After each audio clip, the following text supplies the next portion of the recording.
2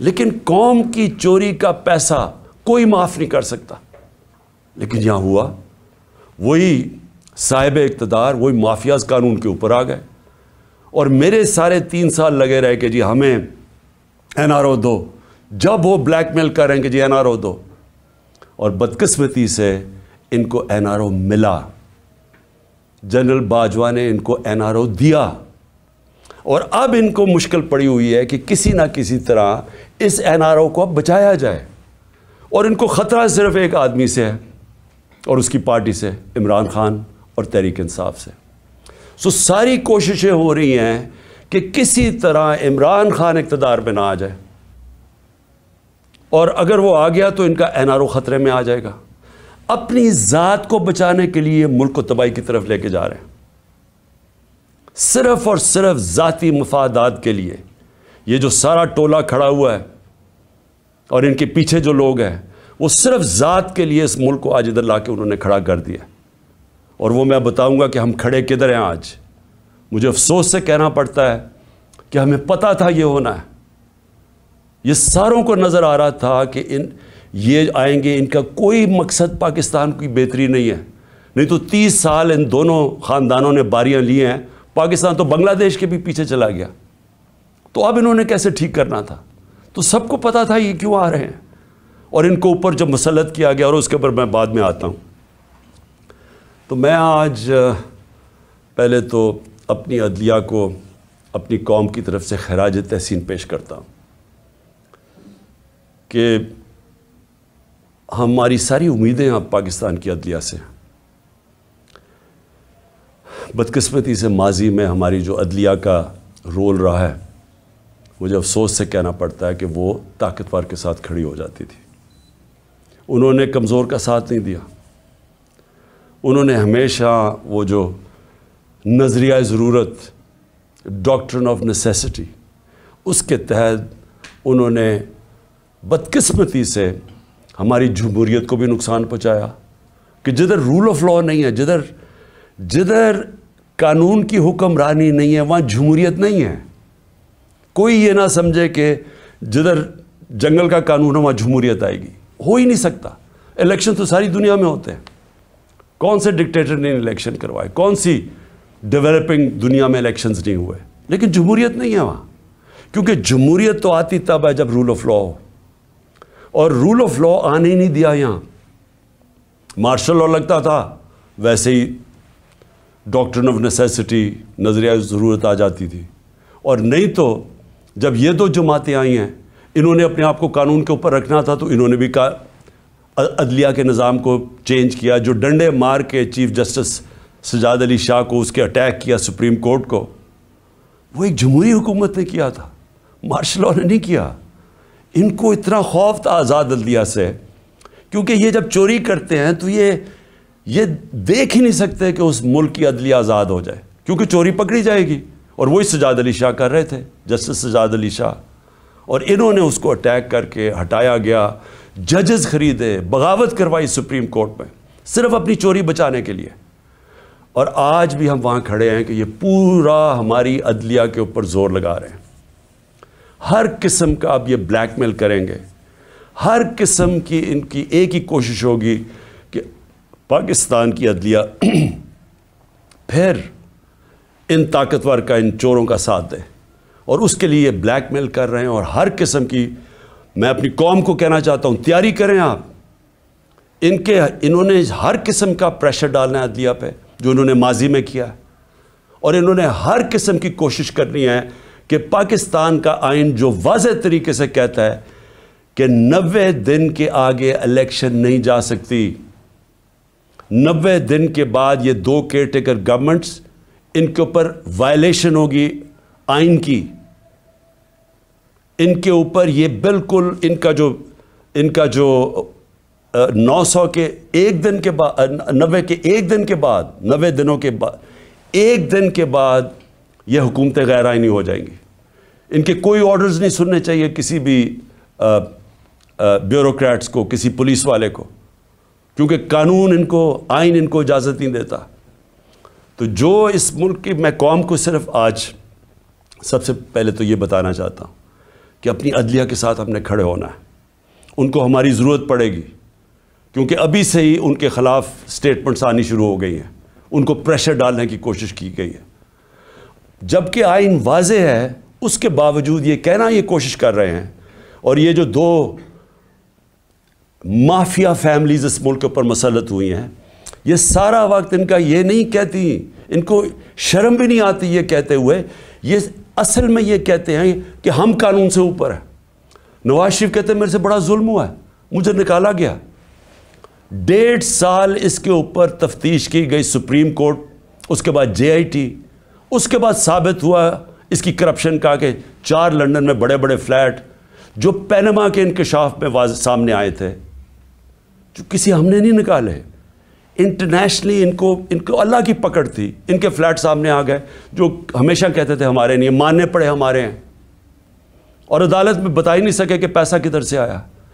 تو اس کے بعد جب عدالت نے ان کے خلاف فیصلہ کیا تو یہ نہیں کہ ابھی تک ثابت نہیں کر سکے کہ کدھر سے منی ٹریل گئی اس ملک سے پیسہ یہ فلیٹ خریدنے کو, ایک ڈاکیومنٹ نہیں دے سکے ثابت کرنے کے لیے. لیکن وہ کہہ یہ رہے ہیں کہ جرت کیسے پڑ گئی کسی کے ہمارے اوپر کیس کرنے کی, عدالتوں کو کیسے جرت پڑ گئی ہمارے خلاف فیصلہ کرنے کی. یہ اصل میں یہ کہہ رہے ہیں, اور ابھی بھی یہ کوششیں کریں گے کیونکہ الیکشن سے یہ ڈرے ہوئے ہیں, عوام سے ڈرتے ہیں. پہلے کہتے جی ووٹ کو عزت دو, بڑی کیمپین کی ووٹ کو عزت کو. ہم جب پاور میں تھے الیکشنز کرواؤ, 3.5 سال میں سنتا رہا جی الیکشنز کرواؤ, اور اب الیکشن سے بھاگ رہے ہیں کیونکہ یہ تب الیکشنز کروائیں گے. سب سے پہلے عمران خان کو ڈسکوالیفائی کرو, عمران خان کو جیل میں ڈالو, یہ نواز شریف کی شرائط ہیں. اس کو وہ لیول پلینگ فیلڈ کہتا ہے. خود پکڑا گیا ہے اربوں روپے کے وہاں پراپرٹیز میں بیٹھا ہوا ہے, ثابت نہیں کر سکتا, عدالتوں سے جیل سے باہر بھاگا ہوا ہے جھوٹ کے اوپر. یہ شہباز شریف نے جعلی ایفیڈیوٹ دیا ہوا ہے لاہور ہائی کورٹ کو, کوئی شرم نہیں ہے اس کی. لیکن عمران خان کو جیل میں ڈالو, ڈسکوالیفائی کرو, تحریک انصاف کے لوگوں کو پکڑ دھکڑ کرو. شرمناک رول ہے اس ملک کی الیکشن کمیشن کا. میں نے کبھی اس طرح کی بے شرم الیکشن کمیشن نہیں دیکھی. ہر فیصلہ کرتی ہے یہ نواز شریف سے حکم لے کے, ہر فیصلہ کرتی ہے ہینڈلرز جو پیچھے کہتے ہیں. 2 جو کیئر ٹیکر گورنمنٹس بنائی ہیں انہوں نے, ہم نے اتنے نام بھی ویسے دیے جو کہ غیر جانبدار تھے. انہوں نے جان کے ان لوگوں کو اوپر بٹھایا ہے جو یہ لاہور کا چیف منسٹر بنایا ہے, اس کو بالکل جو سب سے بڑا دشمن تھا تحریک انصاف کا اس کو اوپر بٹھا دیا. جیسے آفیسرز پوائنٹ کر رہے ہیں, جو یہ جو پولیس والوں کو رکھا گیا جنہوں نے ہمارے پہ تشدد کیا, ان سب کو اوپر بٹھا دیا. تو ہمارے اوپر کیسز کرو, پارٹی کو توڑو. جب یہ سمجھیں گے کہ یہ بالکل گراؤنڈ تیار ہو گئی ہے ان کے لیے, تب یہ چاہتے ہیں الیکشن کرواؤ, اس لیے بھاگ رہے ہیں الیکشن سے. اور میں ویسے ان کو کہتا ہوں کہ جتنی بھی دیر آپ کر لیں رزلٹ وہی نکلنا ہے, جتنی دھاندلی کر لیں رزلٹ وہی نکلنا ہے. لیکن ملک تباہ ہو رہا ہے. ہماری ساری کوشش یہ تھی کہ الیکشنز ابھی اس لیے ہم کروانا چاہتے تھے کہ الیکشن ایک ہی طریقہ اس دلدل میں جو ملک پھنسا دیا اس سے نکلنے کا, اور تو دوسرا راستہ ہی کوئی نہیں ہے.